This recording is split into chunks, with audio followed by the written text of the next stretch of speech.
मला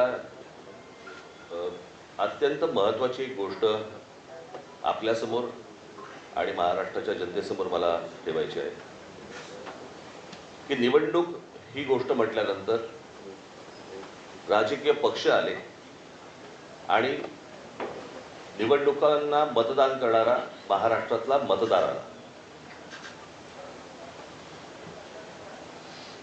निवडणूक आयोग ही फक्त निवडणुका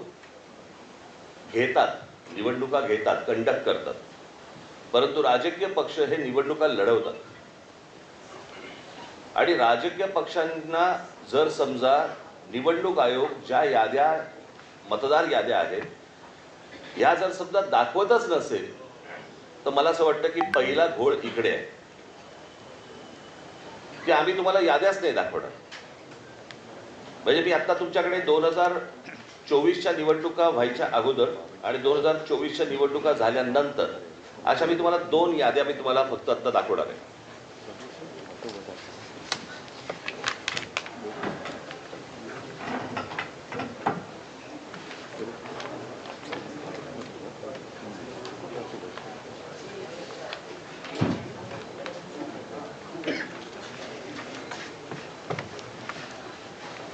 निवडणूक 2024च्या निवडणुका ज्या वेळेला झाल्या त्यावेळेला ज्या निवडणुकांची जी मतदारांची यादी होती ती मी यादीचा काही छोटासा तपशील मी फक्त आपल्यासमोर मी वाचून दाखवणार आहे. याच्याबद्दल तुम्हाला साधारणपणे मला असं वाटतं पत्रकार बोलले नाहीत मध्ये तर बरं होईल, आपण कॅमेरामन जर शांत राहिलं तर बरं होईल, कारण आपलं कॅमेऱ्यातनं सगळं टिपतंय, परत आपण पण बोलताय. 2024च्या अगोदरची जी यादी आहे त्याच्यामध्ये फक्त मी काही नावं आपल्याला फक्त आपल्यासमोर मी वाचून दाखवतो, म्हणजे साधारणपणे यादीमध्ये काय प्रकारचा घोळ आहे हा आपल्याला आणि महाराष्ट्राला लक्षात येईल. मतदारसंघ 160 कांदिवली पूर्व, नाव धनश्री कदम, वडिलांचे नाव दीपक कदम, वय वर्ष 23. आता वडिलांचे डिटेल्स.